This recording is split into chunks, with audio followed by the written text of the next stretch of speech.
Hey, I'm T.A. Charlie, and welcome to the Road to Concord with Professor Joe Bakanovic. Homeroom is on Rumble. You just go to Rumble and search channels for the Road to Concord. It's one word. When you find it, you go ahead and you click follow. It might mean you got to set up an account, but it's fast, it's easy, it's free. I did it, you can do it. For those technologically challenged members of the class, you can also catch us on Facebook and YouTube. After the show, it's uploaded to Podbean, iHeartRadio, Spotify, and BitChute. Just look for The Road to Concord. You can go to the blog page, that's theroadtoconcord.com. That's where you'll find all your show notes, study notes, and handouts for the class. The phone is working. If you don't know how to call in, email us and we'll think about it. Finally, you can email a professor at joe@theroadtoconcord.com. He's a little slow, but he'll eventually get around to emailing you back. This show is currently mainly listener-sponsored. If you are interested in advertising your business on the show, please email us. With that said, we ask for your participation on a value-for-value basis. If you find our show of value to you, then you provide an equivalent portion of your labor and treasure through the donate link on the Road to Concord blog page, the show description on Rumble, and in the comments on the other streams. And thank you to all of you who have and will support this show.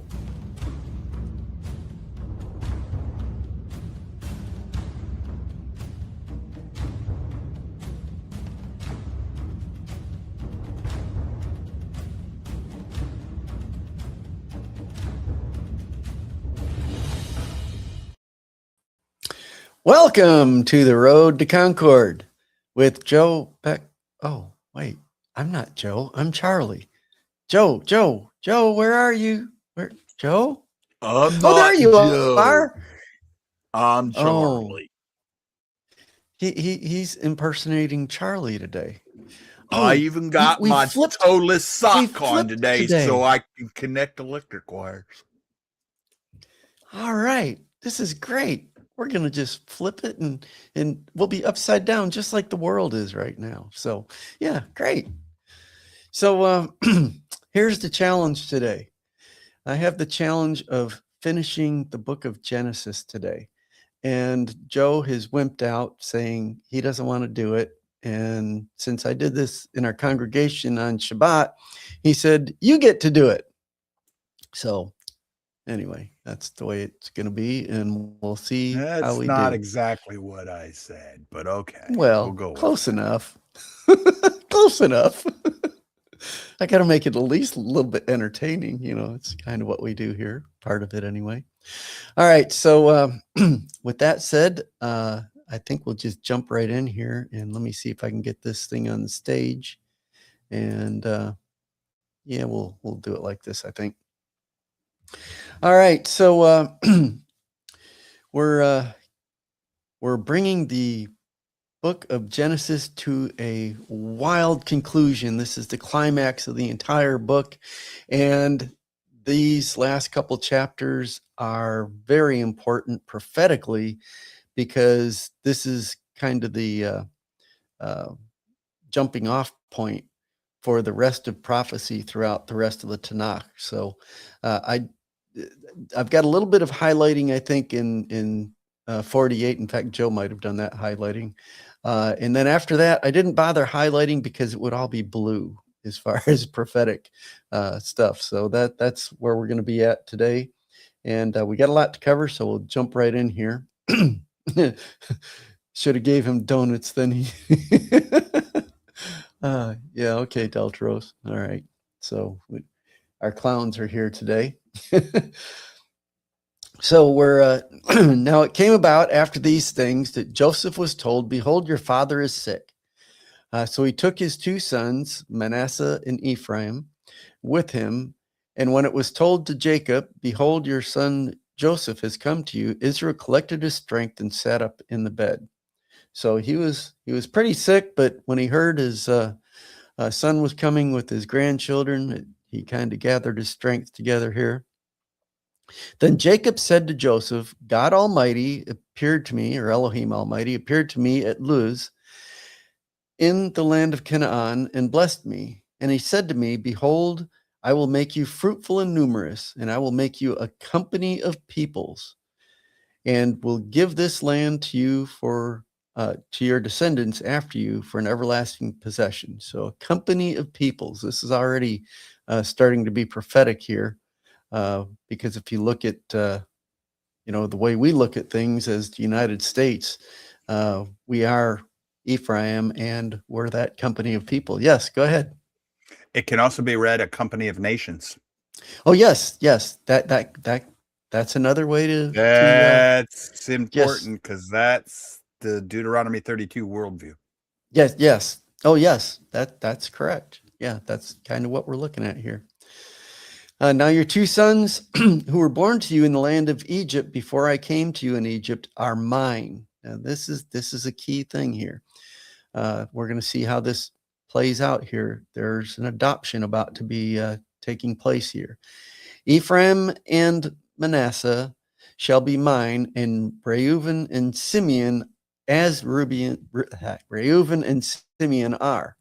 So he's stating clearly here, he's replacing Reuben and Simeon with Ephraim and Manasseh.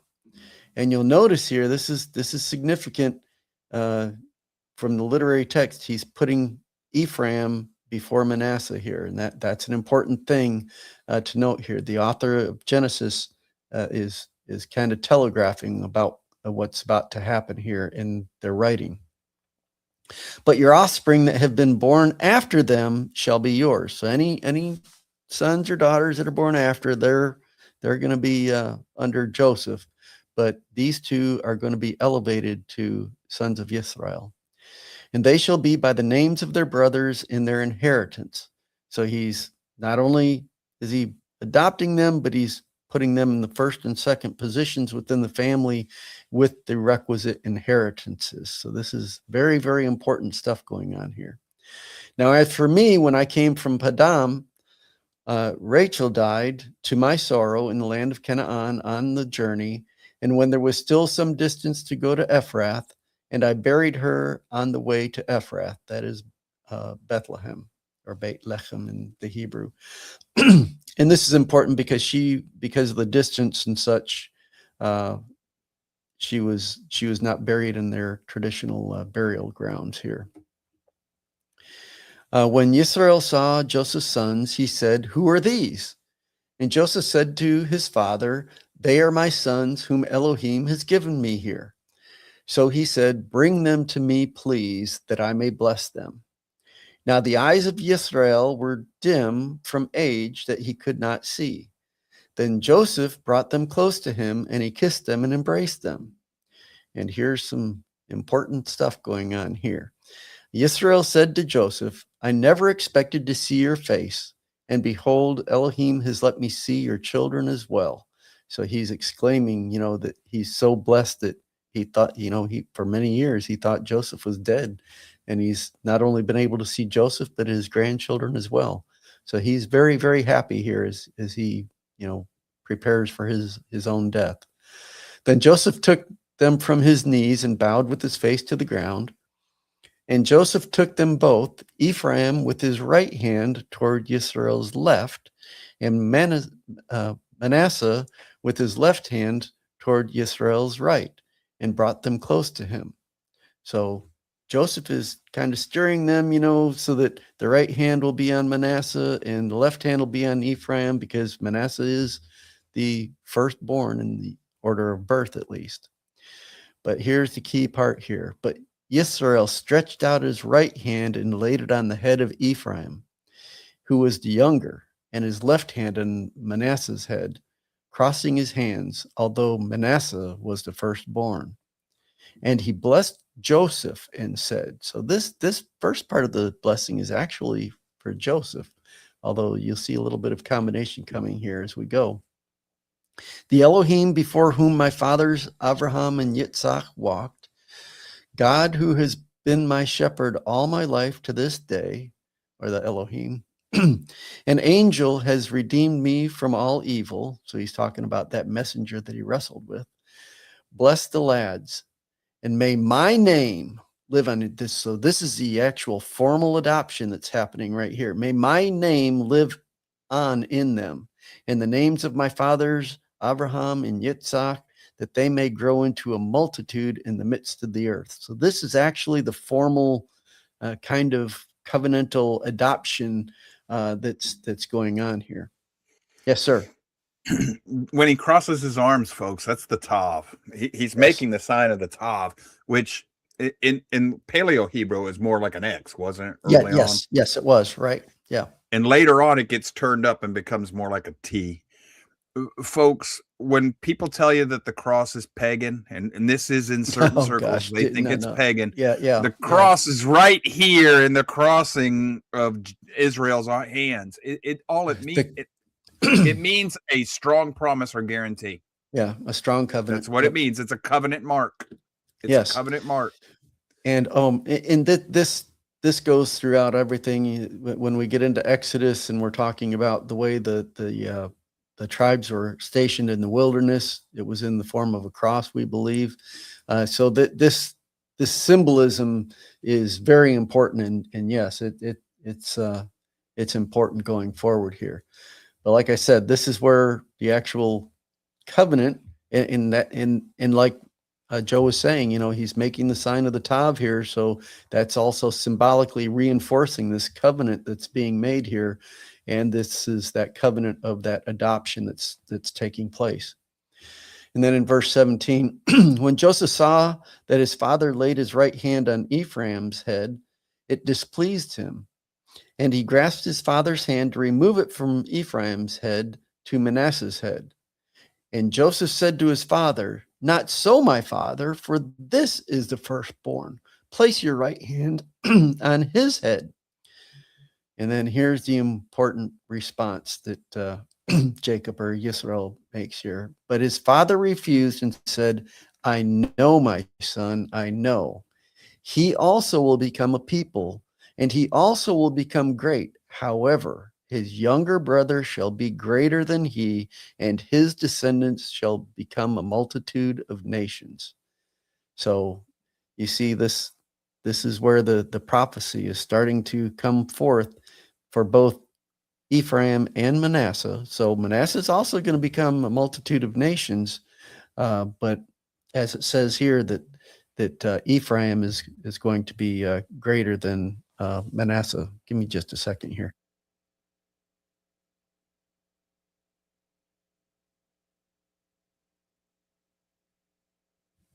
Got a little frog in my throat there, so appreciate that. All right, so and then he continues on here. He blessed them that day, saying, "By you Yisrael will pronounce blessing, saying, may Elohim make you like Ephraim and Manasseh." So he's setting them up as an example here, and showing their God's blessing or Elohim's blessing. And thus he put Ephraim before Manasseh. Like I said earlier, when you saw in the writing, because traditionally in Hebrew writing, the list of the names are written in birth order, showing the birthright and so on. But you saw earlier the author of Genesis had put Ephraim before Manasseh in the text to telegraph what was going to be happening in the text. Just some textual observations here going along. Then Yisrael said to Joseph, "Behold, I am about to die, but Elohim will be with you and bring you back to the land of your fathers." So again, he's prophesying that eventually they're going back to the land of Canaan. "I give you one portion more than your brothers, which I took from the hand of the Amorite with my sword and my bow." And so he's giving that double portion to Joseph. And of course, you've got two sons here, so that double portion fits here. And did you want to say something about the Amorite thing here, Joe? Go ahead. No, I don't. Nope. I'm not. Nope. That's not why I chimed into this time. Okay. All right. Okay, we're doing that study on the scepter and the birthright. The birthright now lies with Joseph, primarily with Ephraim. So Ephraim and Joseph become interchangeable in prophetic utterances. So a lot of times when people, like in the book of Revelation, well, Ephraim's not mentioned. It only says Joseph. Well, Ephraim was implied then. Right. But here's the other thing, folks, and this is why this all matters. "I will curse you who curse Israel and bless you who bless Israel." That's not the Jews, folks. That's the northern kingdom and the holder of the birthright. So once the tribes split, all the covenantal promises to Abraham, Isaac, and Jacob follow the northern kingdom. If the southern kingdom wants those promises, it has to be grafted into the new covenant through the northern kingdom. This Right. northern kingdom is not a nothing. Like a lot of people think, well, it's just the Jews. No. And all this idea that, well, the church replaced, no, the church didn't. The church didn't No. replace the Jews. The Mm-mm. church is primarily the northern kingdom, without realizing they have always been Yahweh's chosen people. They're the remnant. Gentiles are grafted in. Paul's very clear on that. But this is why it's important to understand who Israel is from this point forward. Israel is Joseph, not Judah. Or do you disagree, Charlie?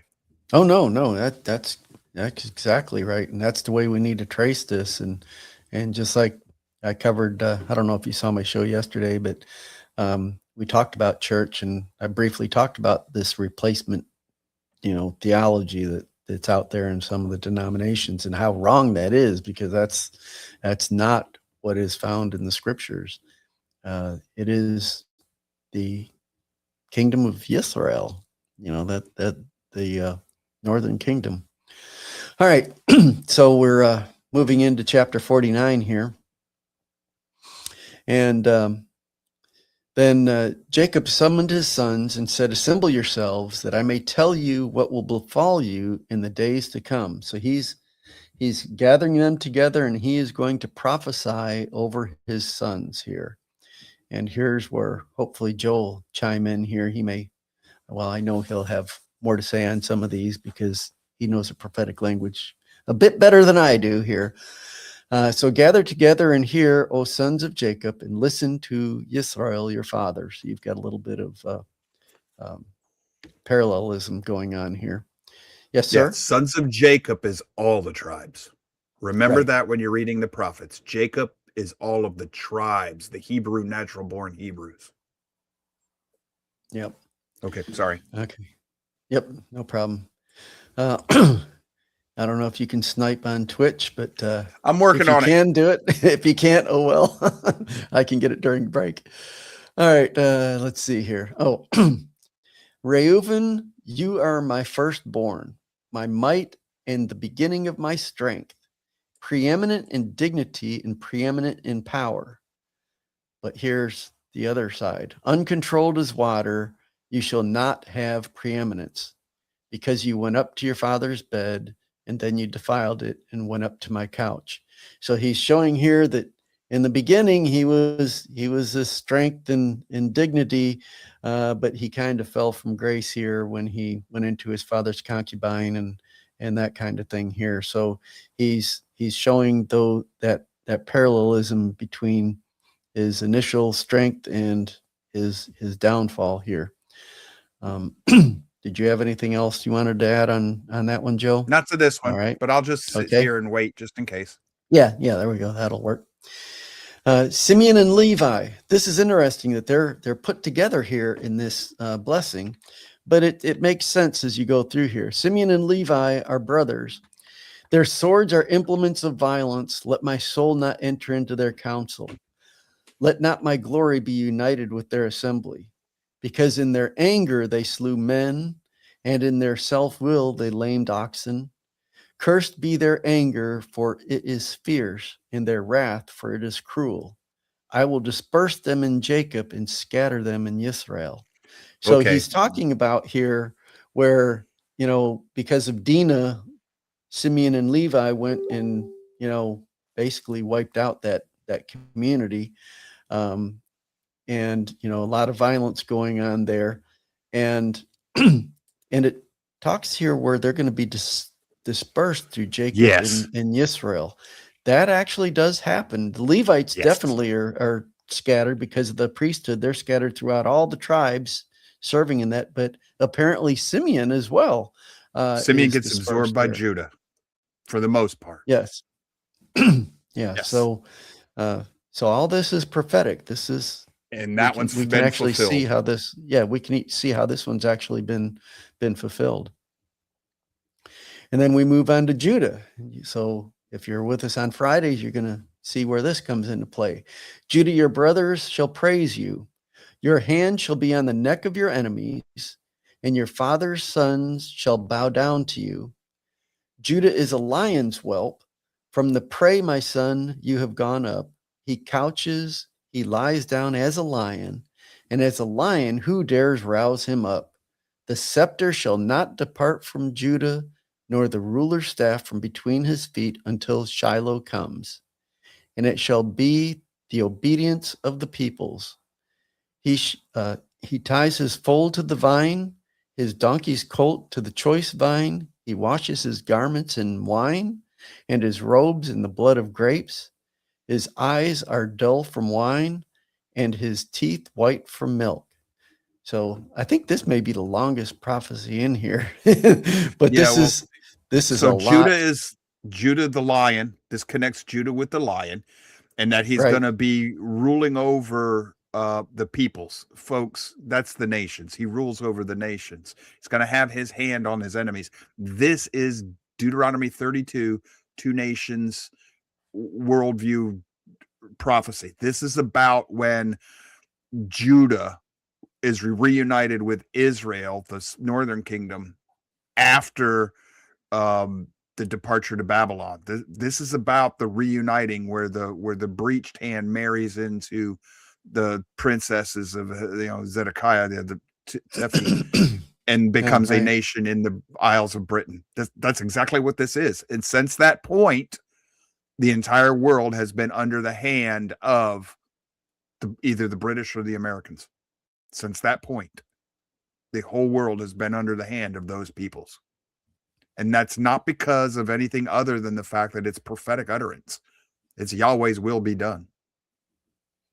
Right. And we've got here also talking about the scepter not departing from Judah. We've talked about that in our Friday show till Shiloh comes, which we believe remember is talking when about the Messiah came, coming of his second coming, because the first time he was the suffering servant lamb. He comes the next time as the warrior king, the lion. Right. And this last part, this is messianic prophecy here, isn't it? Yes. It's talking about the foal and the donkey and the wine and all but this. But it's also saying because of his eyes are going to be whatever, he's going to be a little drunk. And is white from milk. It's a case of he's deceived by his own power and his own success. Mm-hmm. So he gets a little foolish. Right. Because but Messiah it is messianic. Does come from Judah. Yeah. So it's kind of a mixture there, if you will. But his donkey's colt to a choice vine. I know where you're thinking like the Messiah is going to ride on the donkey. But this is a case of wealth and luxury right here. This is very reminiscent of the language used for Ephraim as well. So, and this is why the Jews always prosper in everything they do. That's the prophetic utterance right there. Remember, milk and wine are symbolic of success and luxury in their culture. Right, yeah. Putting your donkey to the choice vine, that means that you've got your donkeys, your animals, you tie them to a vine, which you normally wouldn't want to do that because it would destroy the grapevine when the donkey took off. It's kind of the image here is that you're doing so well, it doesn't matter if your donkey rips up a vineyard or not. Right. Yeah. Okay. So the way I'm reading this, I could be wrong, but the way I'm reading this is Judah's going to be very powerful. They're going to have their hand on everybody, and they're going to lose their way because of their wealth. Glassy-eyed, they're going to be like a drunk man because of their wealth and prosperity. Almost the exact same prophecy over that Hosea lays over Ephraim for the same exact reasons. Yeah, and you can kind of see that even living out today in the physical nation of Israel and the United States too. You can see those prophecies in real time, if you will. So going on to verse 13, Zebulun will dwell at the seashore, and he shall be a haven of ships, and his flank shall be toward Sidon. And so this is going to be at least part of the seafaring people. They you'll see them as part of the Phoenicians. I believe these are probably where the Vikings predominantly came from, and those kind of things. So you're looking towards the seafaring people here. Yeah, that'll definitely be tied up with Dan as well. Yeah. I was going to say when we get down to Dan that they're going to be along with them as well. And Issachar is a strong donkey lying down between the sheepfolds. When he saw the resting place was good and that the land was pleasant, he bowed his shoulder to bear burdens and became a slave at forced labor. So he's going to be a worker, and but he's going to kind of enjoy the fruits of his labor. It looks like from the way this is detailing it. Looking for these resting places and the pleasant land, but he's going to work hard to build those up. At least what I see here. Do you have any other comments on Issachar? No. All right. No. And Dan shall judge his people. Well, that's what Dan means in the Hebrew. And it's interesting to see how this plays out too. As one of the tribes of Israel. Yeah, that doesn't necessarily mean judge the way we think judge. Right. And Dan shall be a serpent in the way, a horned snake in the path that bites the horse's heels so that the rider falls backward. Your salvation I wait, or O Lord, or O Yahweh.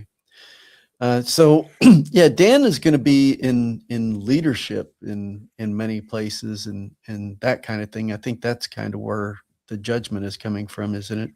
Sea Trotter, Dan, Danish. Yes, exactly. Yes. Dan's going to judge his people in the sense that he's going to let everybody know where they're at. He will be the one that lets the world know who they are, and that's because he's a serpent in the way. A snake leaves its trail in the desert, and it's very easy to follow a snake's trail throughout the desert. It's very distinctive.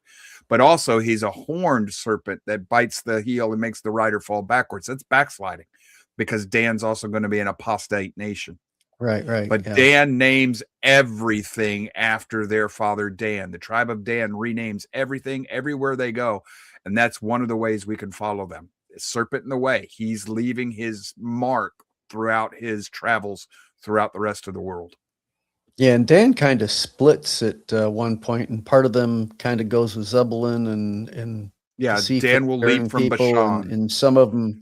Yeah, and some Dan of them remains stay in boat in the land, right? Yeah, so they're kind of split. The ones who remain in boats stay with Zebulun, and then the ones who leap from Bashan, that's the part of Dan that goes up to the very northeast part of Israel and lives up there in the area of Bashan, where the city of Dan is, and where one of the temples with the golden calf in the northern kingdom is going to be established. Right. So they leap from Bashan as well. Yes. Right. Which shows Dan's dual nature. They weren't necessarily apostate when they lived next to with Zebulun on the coast, but the ones that went up to Bashan definitely were. Right. Yeah. That's a good point. And as for God, or Gad in the English, raiders shall raid him, but he will raid at their heels. So it's going to be kind of more of a warlike people, it appears here. Under strife, yes. Yes. And as for Asher, his food shall be rich, and he will yield royal dainties. So they're going to be the chefs of the world. Yes, they're going to like their food, and looks like they're going to be the ones that are kind of chefs and dealing with that. It appears, at least from this. And Naphtali is a doe let loose. He gives beautiful words. So prophets and literasts, authors and literature and songs, things like that. Songs, perhaps. Yeah. All of this gets magnified when Moses adds to these prophecies. So you got to go read when Moses is dying and prophesies over him and add it to these sections here. But keep going, because this is the next most. This is probably the most important. Judah and Joseph. Did you want to address Sea Trotter's question there in the comments? Gad, Poland, a little bit of everywhere. Remember, Poland's sign is the eagle. So he could be the one tribe that has the eagle as its symbol, or he could be a little bit of all three of the tribes under that banner from the desert. We don't know quite exactly specifically where they're at. What you're going to get is there's going to be a large remnant from those tribes in that area, but it could possibly be. On the 28th, we're going to go over all of this, tracing through the archaeological evidence and the banners from the tribes. So we'll wrap up some of that when we're done on the 28th on Friday, when we're done with the scepter and the birthright. And I'll give you some more references where you can trace this in more detail if you'd like. But yes, it's a possibility. Would you like to take your bottom of the hour break before you tackle Joseph? Yeah, that's what I was thinking. Yeah, let's go ahead and do that. That probably is a good breaking point. And then I'll let you go snippy. Yeah, and I'll go snipe the Twitch one there. I'm looking to see which one I like. Yeah. Here we go. Pick a good one. There we go.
All right, so we're going to jump into another big, long prophecy. I think maybe Joseph's might even be a little longer than Judas, but I'll read through this and then we'll come back through and talk about it here because there's a lot of moving parts to this one. Joseph is a fruitful bough by a spring. Its branches run over a wall. The archers bitterly, yes, sir. All right, let's stop right there. Fruitful bough. He's a branch. He's a big fruitful branch that's going to be by a spring, but he goes over the wall. He's not going to stay in the promised land, the Holy Land that was promised in what we think of as Israel. He's not going to stay there. He's going to go. He's going to travel. He's going to spread out throughout the world. Yep. Right. Sorry. Okay. The archers bitterly attacked him and shot at him and harassed him, but his bow remained firm and his arms were agile. And from the hands of the mighty one of Jacob, from there is the shepherd, the stone of Yisrael. And Right. from And this is going to mean Elohim, that, yeah, well, okay, go Joseph is always going to be, he's going to be wrapped up in war. People are going to attack him, but he's going to be able to prevail. He'll persevere. And this is even if he's fighting amongst his brothers or whether he's fighting pagan, non-believing nations in the world.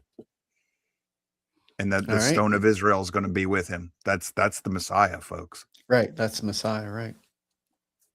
From the Elohim of your fathers who helps you, and by the Almighty who blesses you with blessings of heaven above, blessings of the deep that lies beneath, and blessings of the breast and of the womb.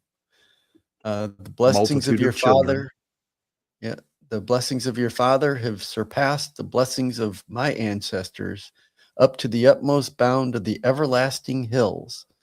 May they be on the head of Joseph and on the crown of the head of the one distinguished among his brothers. So that's a fact that Joseph's been put ahead of his brothers. But notice this is Jacob blessing Joseph. And he says, the blessings of your father have surpassed the blessings of my ancestors. He's saying the blessings of himself, of Israel, the man Israel.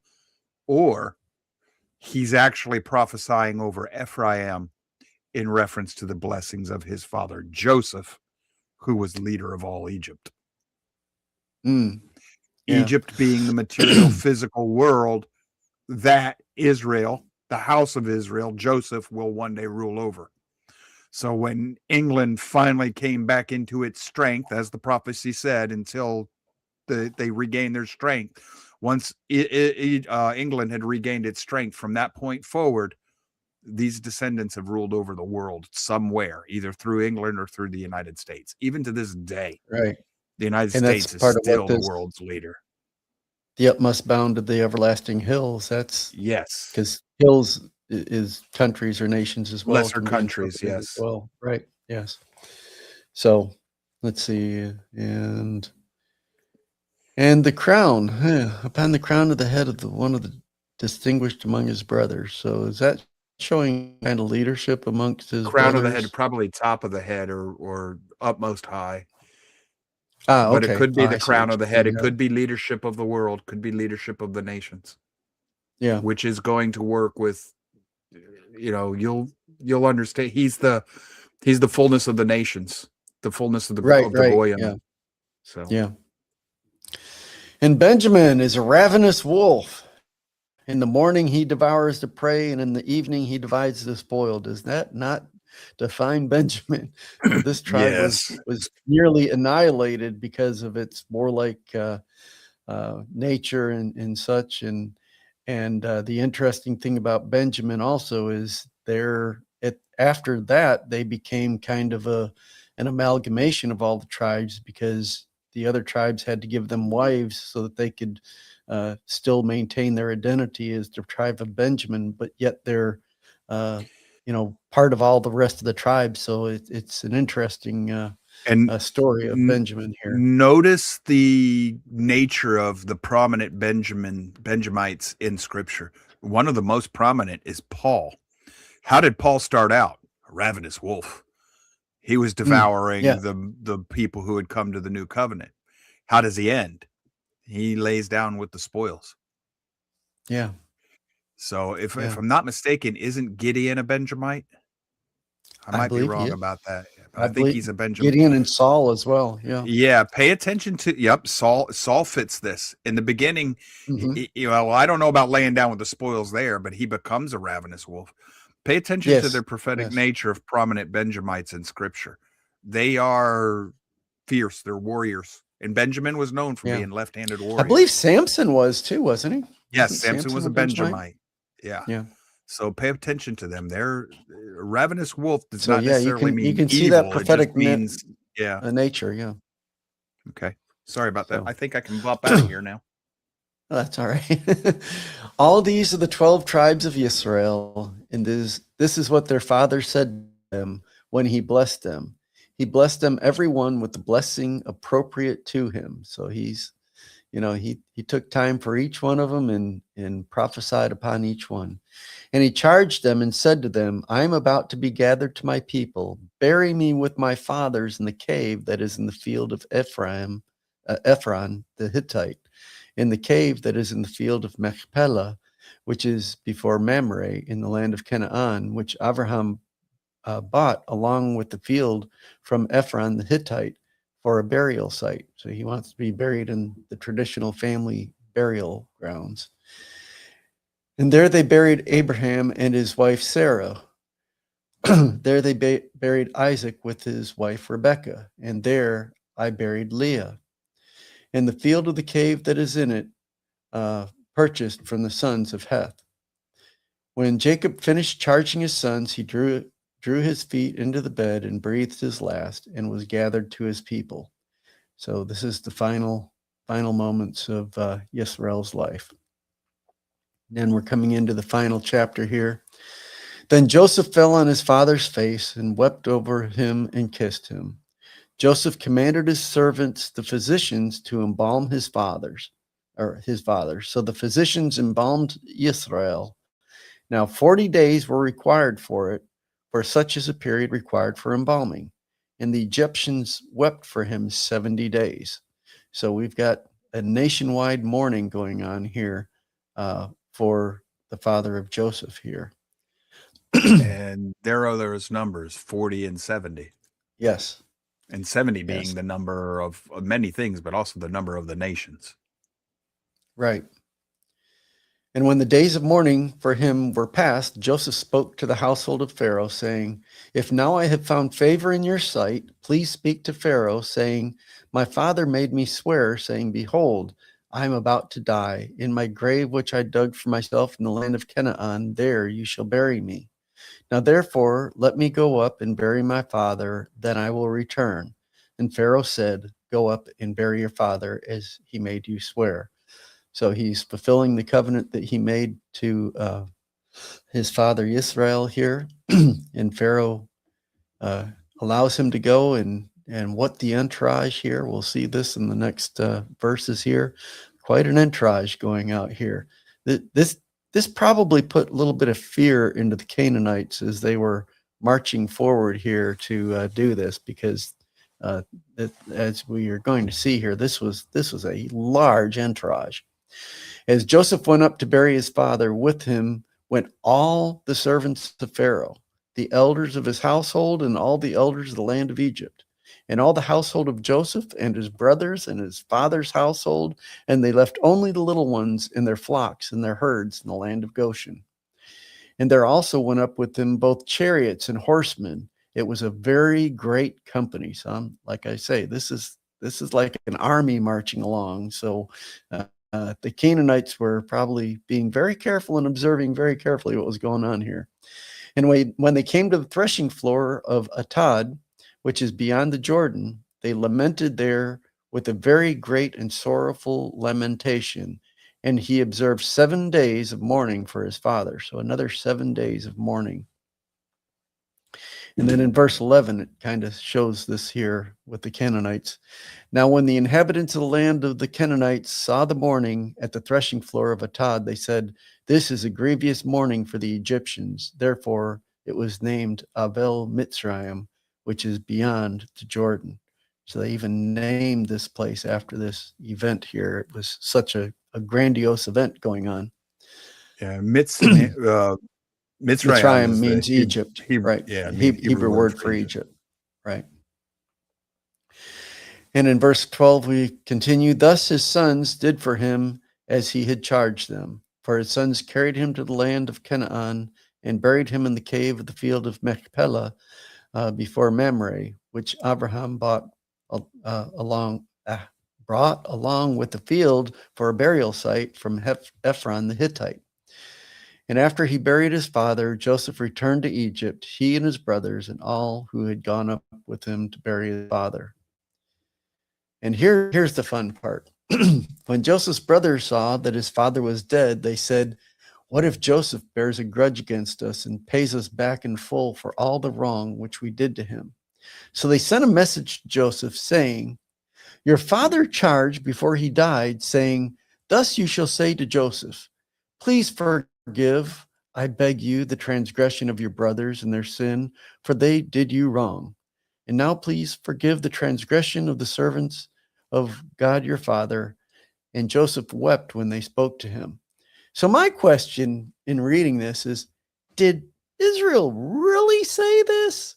Or were they just making this up to kind of see what the heart of Joseph was and make sure that, he wasn't going to come after them? And, that's kind of my question as I read this. I'm like, yeah, I don't know if Israel actually With said this. everything Yahweh had done for their grandfather Isaac and their father Jacob and themselves, and Joseph telling them that Yahweh had done, and they still don't get it. Right. But then right, again, yeah. neither did Peter and neither do we.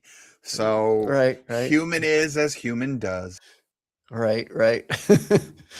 And then, of course, here again, we see Joseph's nature here very clear in these coming verses here. In verse 18, then his brothers also came and fell down before him and said, behold, we are your servants. But Joseph said to them, do not be afraid, for am I in Elohim's place? Am I God? No. As for you, you meant evil against me, but Elohim meant it for good in order to bring about this present result, to preserve many people alive. So therefore, do not be afraid. I will provide for you and your little ones. So he comforted them and spoke kindly to them. So we see Joseph's nature again. He's always acknowledging Yahweh's hand in his life and showing the providence of Yahweh to not only himself but to his family. And then here we have the concluding parts of the book of Genesis here. Now, Joseph stayed in Egypt, he and his father's household, and Joseph lived 110 years. Then Joseph saw the third generation of Ephraim's sons, and also the sons of Machir, the son of Manasseh, were born on Joseph's knees. Joseph said to his brothers, I am about to die, but Elohim will surely take care of you and bring you up from this land and from the land he promised an oath to Abraham, to Yitzhak, and to Yaakov. And then Joseph made the sons of Israel swear, saying, Elohim will surely take care of you, and you shall carry my bones up from here. So Joseph died at the age of 110 years, and he was embalmed and placed in a coffin in Egypt. Now, it's interesting to see here, Joseph didn't ask for his bones to be immediately brought to the burial site like his father. And I think the reason was because he was very prominent in Egypt, and he knew that, that they're going to, want to do their thing and mourn for him and all this. But you do see later on when we go into the book of Exodus, which I'll be picking up, looks like next week. And we'll see that his bones were actually eventually brought up out of there and so on and so forth. But this is actually, this last few verses here is setting up the book of Exodus and what's about to take place. So this is laying that initial foundation upon which we jump into Exodus and continue the story on and the rest of the narrative. And that number 110 years of age is going to become a bit of a idiom for the Hebrews in the future, being the perfect age to die. So when you read in the prophets that everybody's going to live to 110, or a man who dies before 110 is going to be thought accursed, that doesn't mean necessarily literally. It means the person who doesn't live the complete, full, godly life will be thought accursed. Yeah. Right. So, yes. Yeah. So, and that this number will repeat later in the scriptures. You'll see that 110 again with very prominent figures, a couple of them. So, yeah, this is so. What we have here is Genesis. What do you think, Charlie? Yep. We still need to read the next 4 books before we understand what's going on, right? Well, this gives us, like I said, this gives us the foundation.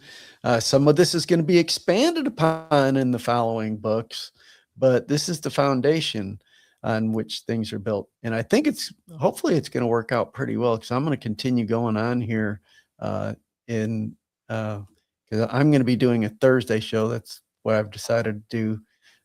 And then, like when we do have Brett on, I'll Yeah. flip it to Monday or whatever. But It'll be next Thursday on the 20th, and we'll be going over the canon. yeah. So let's see. So I guess next week I'll have to do my show on Monday then, I guess, because we've got him coming in. So we'll work. It'll be flexible, folks. Out.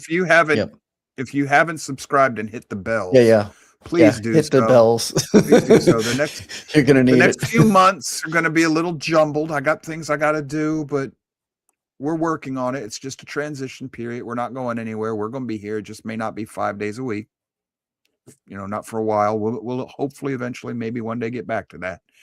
But there's a lot going on in the world right now, and we're trying to deal with our world as well as the world outside of our own personal lives.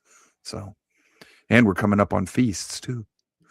Yes, that'll get busy. Yeah, we may even have maybe throw in a special show here and there on feast. We'll see how things go as we have time and stuff like that. So, well, if you don't have anything more, I'll get us out of here. Okay, I'll let you do that. Unless you want to continue being Joe. Well, I don't know. I don't know exactly what you're going to do tomorrow, so I'll let you talk about that. Okay. Tomorrow I'm going to be in the book of Matthew. I'm not going to be doing a chapter for chapter, blow by blow. There's something very interesting in Matthew, Luke, and the book of Revelation that I want to show you. I want to get this down and out of the way real quick, but I'm going to show you something that starts out in Matthew. The focal point of Matthew is very clear. The next strongest point that you see Matthew's focus is going to be in the book of Luke, and then Acts and Revelations. So that's that's the teaser for today. We're going to be in Matthew, his primary purpose for his gospel. So, and I get a kick out of how, well, Matthew and Luke were all copying Mark. Really? Well, if that's the case, why do all three have very distinctive focus points on other area? Why aren't they all focused on the same thing if they copied from each other? Because they're not.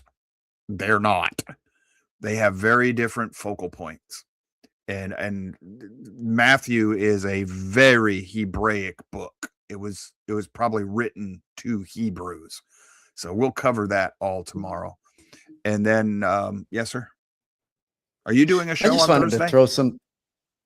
Not on Thursday this week, no. All right, so nothing on Thursday. Yes, sir. Well, at least I don't plan on it. If I doubt I'll be able to put it together before then. But what I was going to say is, and I'll be using this as part of the Exodus thing as well. But like I said, I've pinged these guys a couple times on the show. The Bible Project, I've been pretty impressed with what they do. And you just broke up. They have. Oh, sorry. Well, let me try this again. The Bible Project has some videos that go over the book, like Matthew and Exodus. Exodus, I think they actually made 2 videos that kind of go over it. But they talk about the layout of the book and how it's kind of put together and things like that. Very well done. And I think that might be something that you might want to preview before the show. That.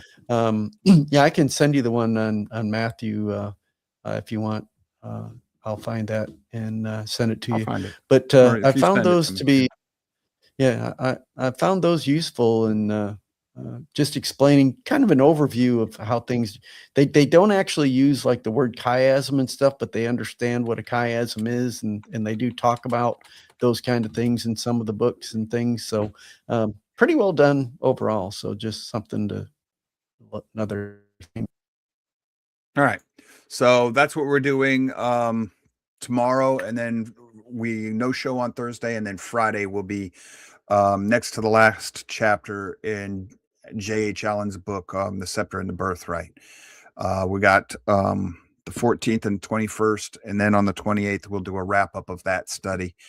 And then the month of September, we'll probably be doing Charlie's shows. I think he said Monday and Thursday. I'll be doing Tuesday and Wednesday.